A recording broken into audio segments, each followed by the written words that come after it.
In this world, the Middle East ignited on an ordinary day. Not in the way people expected. There were no sirens, no urgent alerts, no single moment anyone could point to later and say, that's when it started. Most people noticed it while doing something else, scrolling, waiting, paying. Nothing interrupted them, and that was the first strange thing. At first, everyone waited for noise, for disruption, for chaos, for something loud enough to demand attention. But the world stayed calm. Flights continued, stores opened, meetings started on time, calendars didn't change.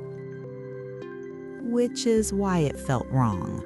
Because when something important breaks, it usually announces itself. In this world, ignition didn't look like destruction. It looked like restraint, like something holding its breath. After that day, nothing felt urgent anymore. Not because things were fine, but because urgency stopped working. People waited. For confirmation, for clarity, for someone else to move first. In this world, hesitation spread quietly, not as fear, as caution. Decisions didn't stop, they slowed. Meetings ended without conclusions. Plans stayed in draft. Deadlines softened. No one canceled anything, they just left room. The most important decisions weren't the ones announced. They were the ones that arrived later, not as orders, as conditions. So people adjusted their expectations just a little, then a little more.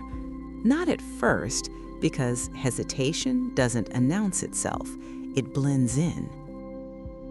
In this world, adaptation didn't feel dramatic. It felt sensible. No one was told to change, they just did. People adjusted their habits before they adjusted their beliefs. They bought less, they planned shorter, they avoided commitments that stretched too far into the future, not because they were afraid, because flexibility felt safer. In this world, patience turned into a skill. So did improvisation. People learned how to wait without calling it waiting. Nothing felt like retreat. Everything felt like responsibility. So people kept adapting, quietly, continuously, until adaptation stopped feeling like a response and started feeling like identity. In this world, no one talked about ignition anymore. It wasn't news. It wasn't a topic. It was context. People stopped checking what was happening. They checked what things cost. They didn't ask why something was delayed. They asked how long. The questions changed. And when questions change, so does the world that answers them. In this world, children grew up differently. Not dramatically, quietly. They learned that plans were flexible, that prices moved, that certainty was temporary. They didn't call this instability. They called it reality. Institutions adapted too. Rules grew thicker. Processes grew longer. Responsibilities spread so thin no one could point to a decision. Nothing felt broken. Everything felt managed. Systems tightened. Margins grew. Buffers thickened. Tolerance shrank.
Not out of fear, out of precaution. Efficiency stopped being the goal. Resilience replaced it. In this world, people still talked about growth. They still talked about progress. The words didn't disappear, they just changed meaning. In this world, the Middle East didn't destroy the system.